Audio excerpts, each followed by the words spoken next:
Well, welcome, Kerry. Thank you for joining us today. We're so excited to talk a bit about our work in disaster and our partnership with Catholic Charities USA. So, thank you. It is so wonderful to be with you. Thank you for having me on your podcast. Thank you. So, we have a couple of questions, and hopefully, we'll have a fun dialogue today. So, the first question is, what role does Catholic Charities USA play in the ecosystem of disaster response? Yeah, that's a great question. And it's actually a very important part of our work. Catholic Charities USA is the official disaster response agency of the Catholic Church in the United Mhm. States.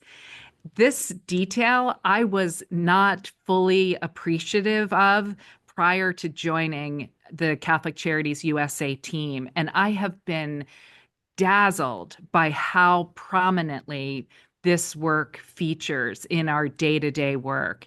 And part of that is a comment on climate-related disasters that are just happening in every state all of the time.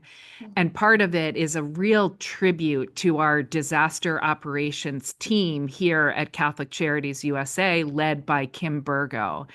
And what we have really appreciated is to do this work well, uh, you have to plan for disasters.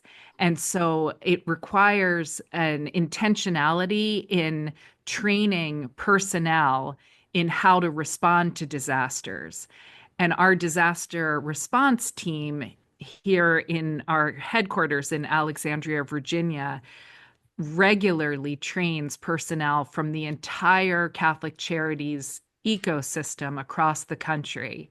So it's been really, really effective and really important work.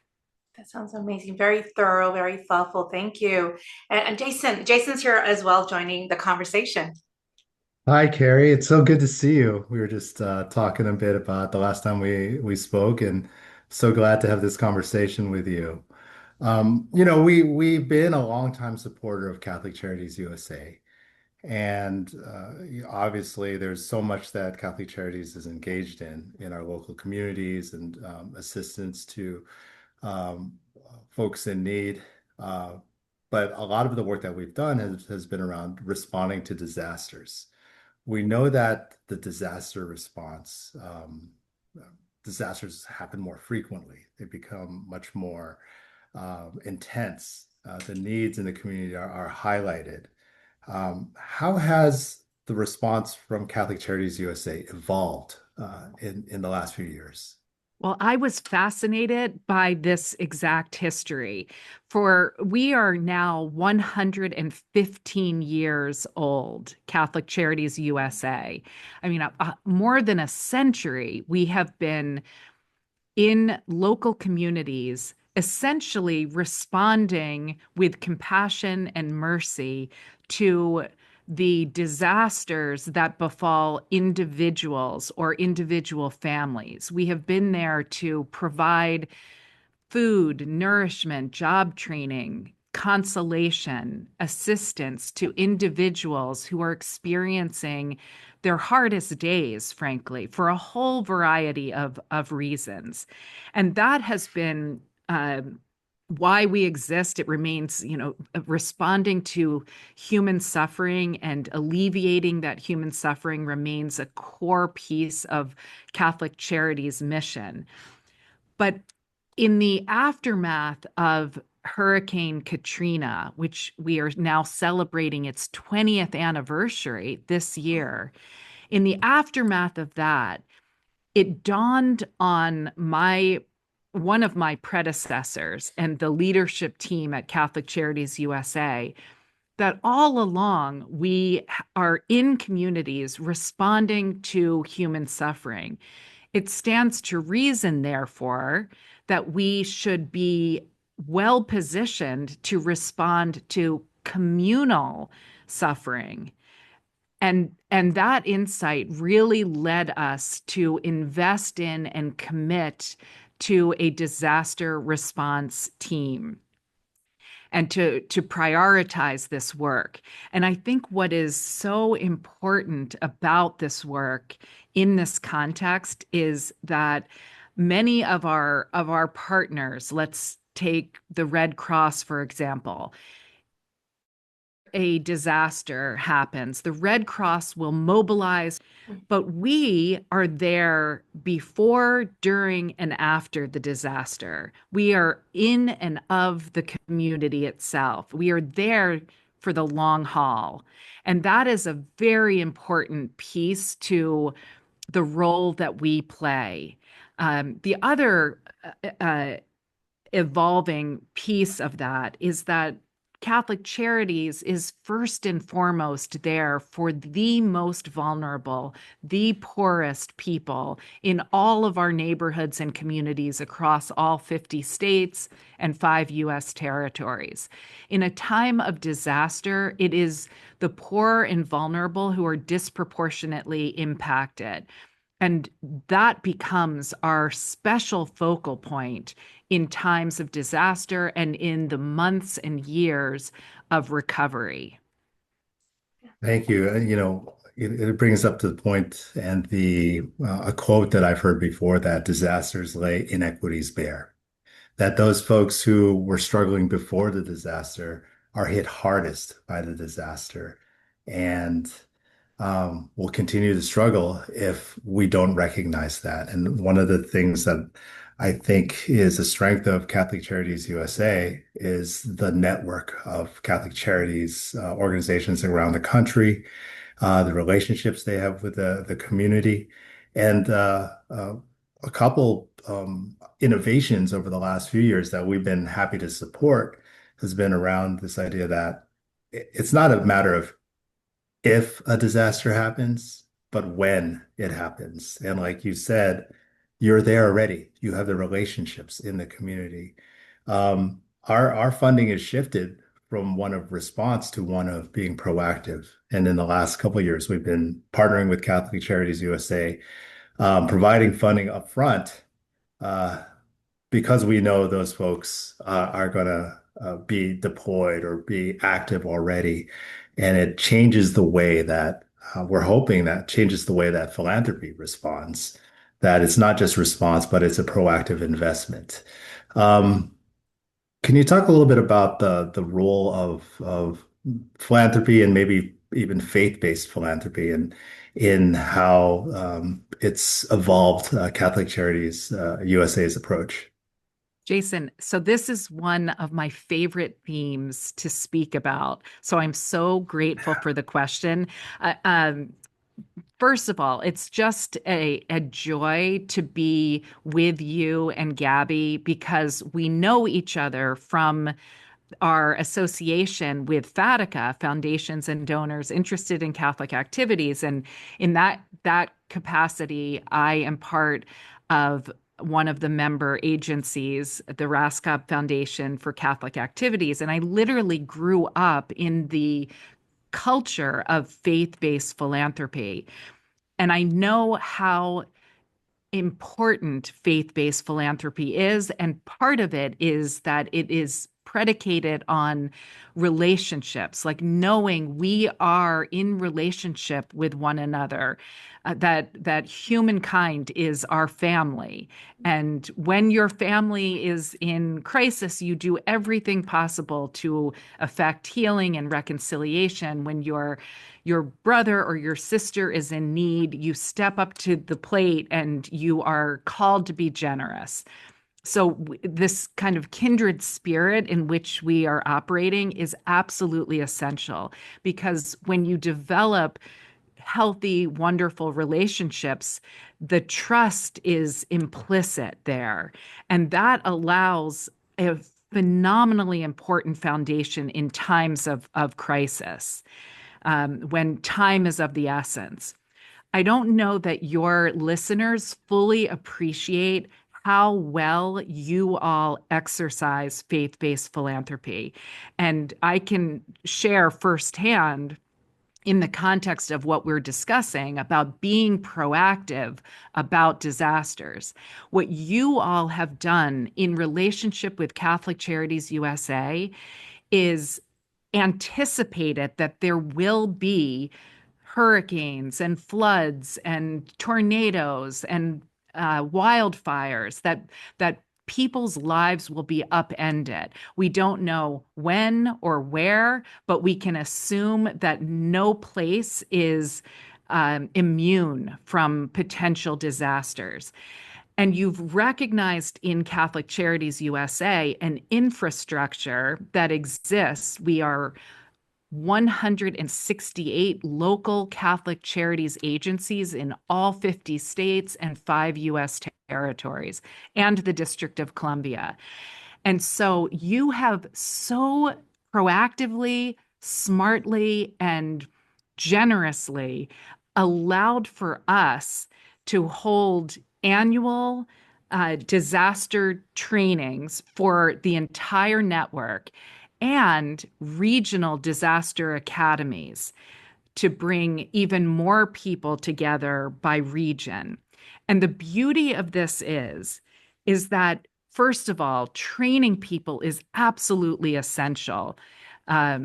None of us knows exactly how we will respond when we are in the crisis and we are trying to emerge from the disaster. But training gives us a wonderful vocabulary and a sense of solidarity. It also allows for Catholic Charities in a time of disaster in a particular geographical part of the US, we can deploy trained personnel from other Catholic Charities agencies, even all the way across the country from where the disaster is occurring. And they will be deployed willingly after having been trained. And in their deployment, they learn firsthand how to respond. I cannot emphasize enough how grateful all of us are for the generosity that you have provided. And it's not just the dollars, it is the foresight, it is the vision. So many people's lives have been saved and positively impacted because of this partnership and your generosity and leadership in this space. And on behalf of so many, I say a profound, heartfelt thank you. Thank you, Kerry. No, thank you. Really thinking about how profound that impact is because of this type of partnership, and really reflecting on, you share the Catholic Charities USA has been in existence for over 100 years. The fund, as we refer to it, St. Joseph Fund, close to 40. And the reason, one of the first investments was as a response to the earthquake in Mexico in 1986. And that is because our caregivers at our hospitals were asking the leadership, what are we going to do? And that's where our commitment to caring for the dear neighbor expanded beyond our service areas, as we call them, where we have our hospitals, our national footprint, international. And we're always being asked, like, why are you funding, disasters in another state? That is not where our hospitals are located. And it's really looking at our commitment, our solidarity to the community, and really serving our dear neighbor wherever they are. And really want to talk to you a little bit about, how do you see this partnership that we're talking about with the St. Joseph Fund? And how do we think about how we can create more impact? How do we bring others along? What would be a way for us to do that, to be more proactive, and to really think about partnering more deeply? Well, I think you had such a brilliant insight in terms of being proactive with your philanthropy in this space. You created the conditions that allowed for convenings of people who yearned to be trained and to be especially skilled in advance of a disaster. Of course, we all hope and pray we never have to experience a disaster. But we're also aware that last year alone, Catholic Charities and our agencies responded to more than 60 major disasters. Wow. And it used to be the case that there was a season for hurricanes or a season for wildfires. Now that is just not the case. And we can anticipate in any given month that there could be the impact of a hurricane, a wildfire, a tornado. Mhm. And also, no place is immune. Asheville is a perfect example. Asheville could never have imagined the devastation from a hurricane, as inland as it is. And yet, again, thanks to the foresight and the partnership that you have forged with us, you allowed us in advance of Milton and Helene to convene people from all over the country to provide them in training.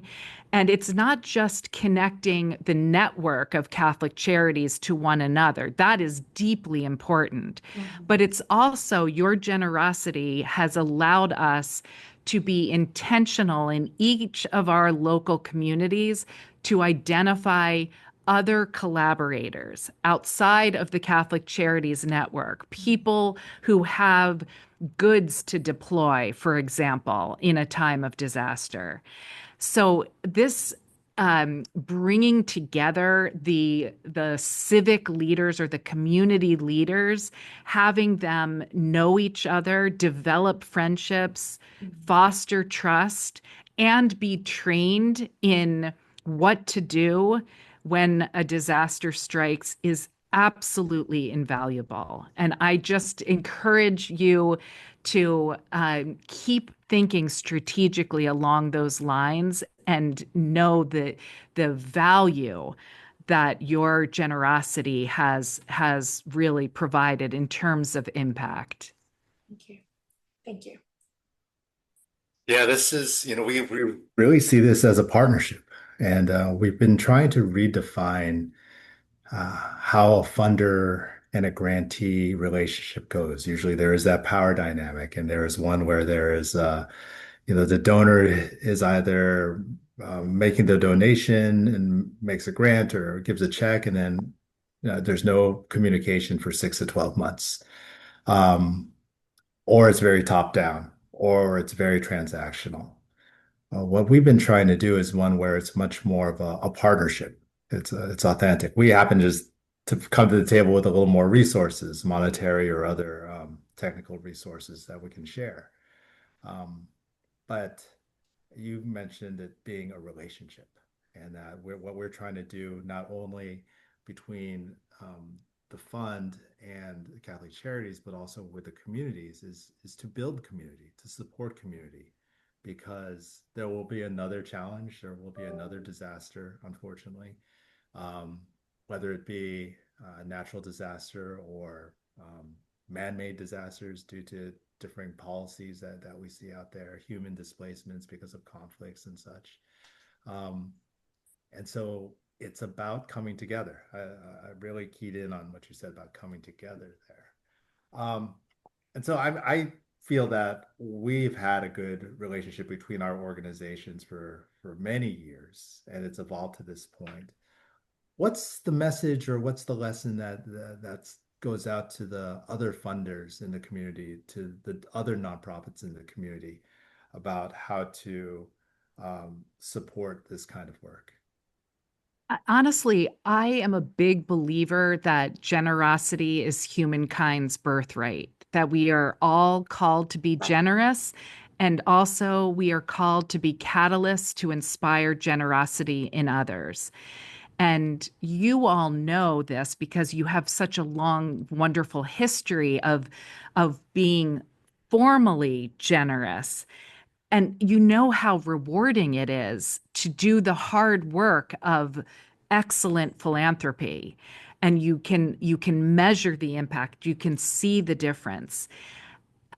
Everyone has something to give, whether it is financial support, whether it is in kind support, whether it is voluntary hours. We all have something to contribute to strengthen the communities in which we live.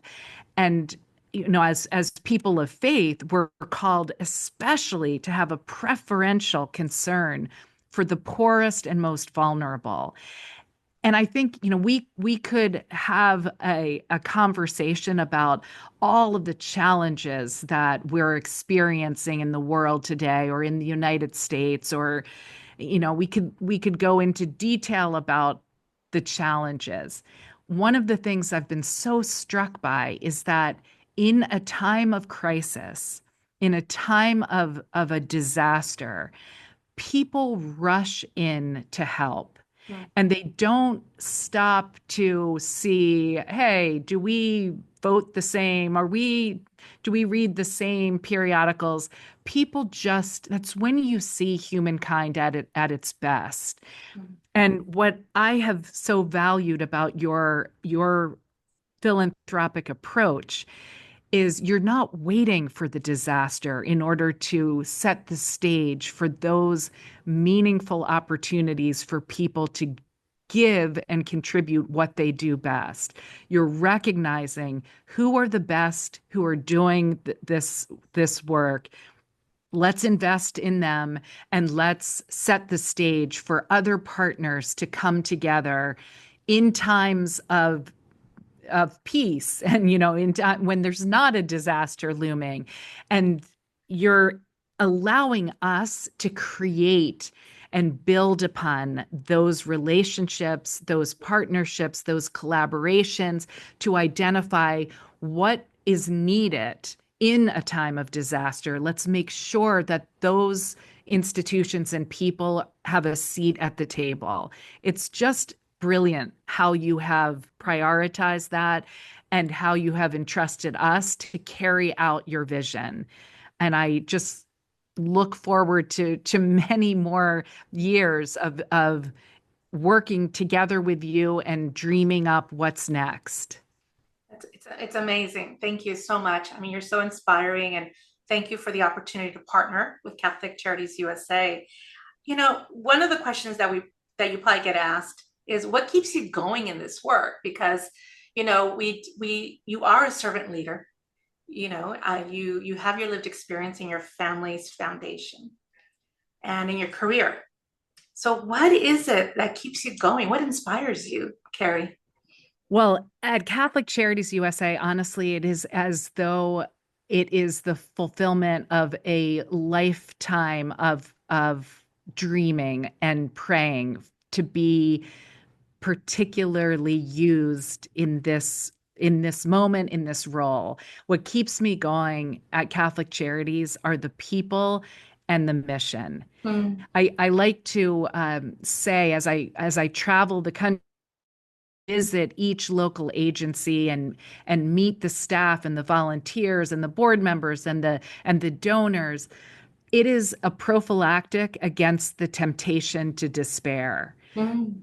We get a lot of airtime about challenges, problems, the plight of so many people.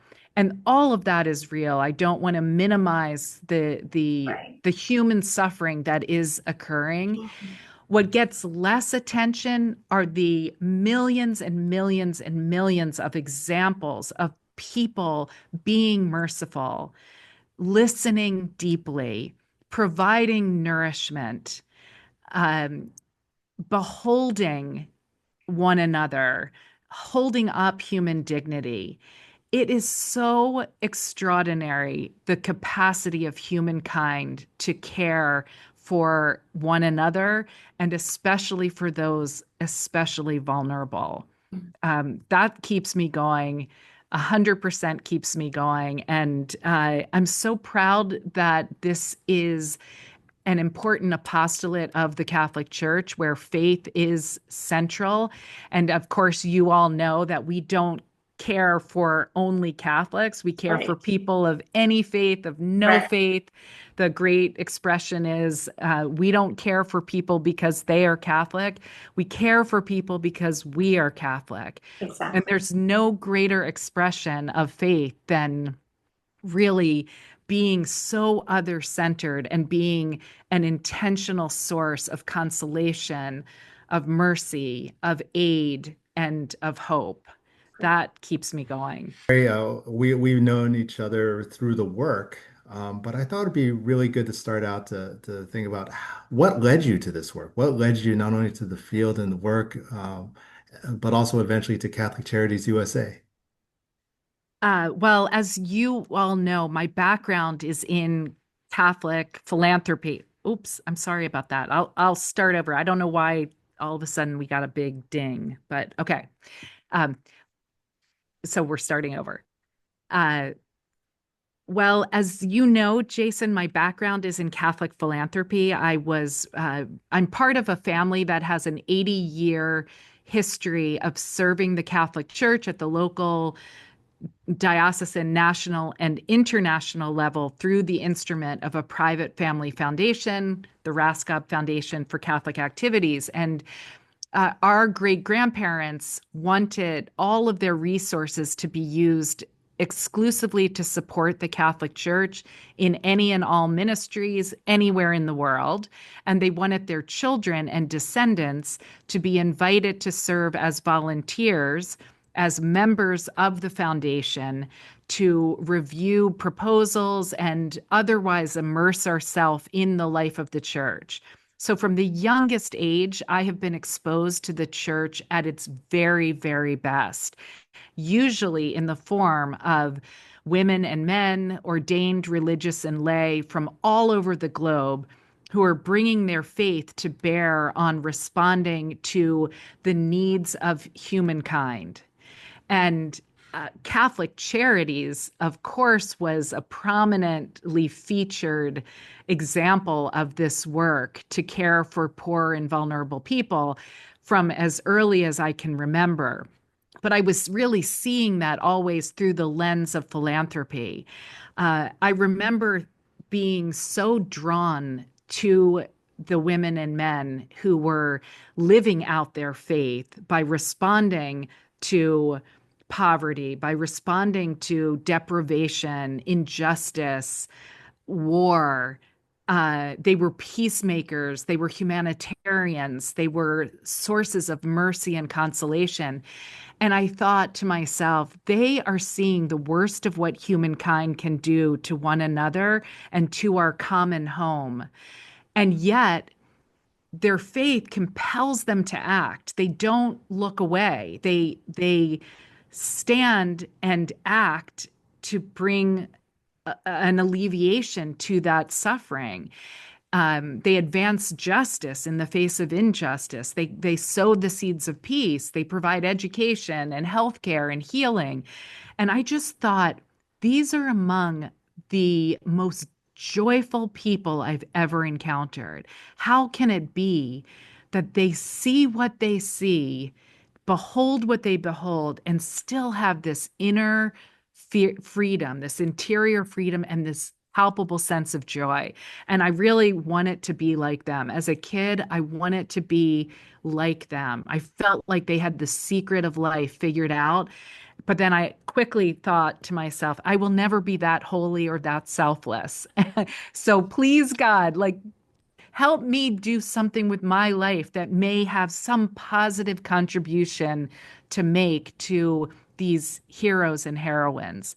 And I truly believe all of these years later, being asked to be the CEO and president of Catholic Charities USA is a total answer to that prayer, because the real heroes are those people in our agencies, the staff and volunteers who are doing the frontline work every single day.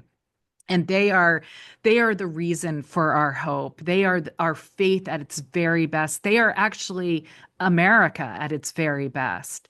And that just gives me that it gives me so much encouragement.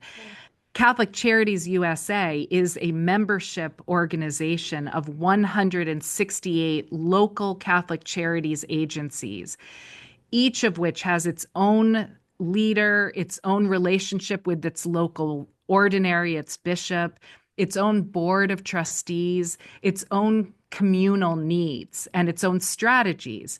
But our job here at the headquarters of Catholic Charities USA is to provide training, convening to bring the members together, to advocate for just humane policies on the Hill, to fundraise in times of a local disaster, and many, many other ways that we are living out our mission to be of service to them. That's wonderful. Thank you. I'm so grateful your prayers were heard and that you joined Catholic Charities USA, and such a beautiful legacy for your family. So thank Thank you, you for that. Gabby. And just really reflecting where you are now, can you share a story, or maybe a moment that really keeps you grounded in the mission, Catholic Charities USA? There are just thousands of stories, and each of them pulls at my heartstrings. We actually have a very exciting initiative underway where we're going to get to tell some of these in a very creative way.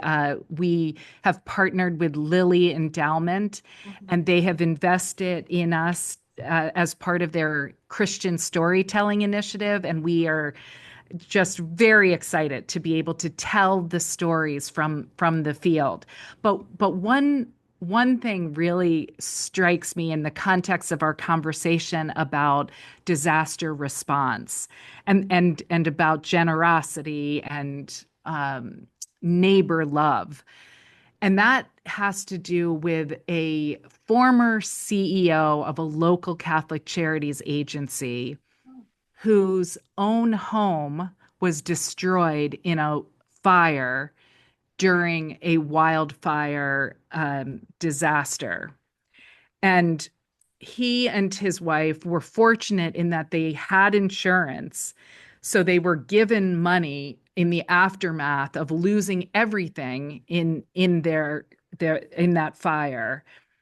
At the time that this wildfire occurred, they were in Catholic Charities, the local one, was in a capital campaign to raise money to create a beautiful center, really more like a village for chronically homeless women and men.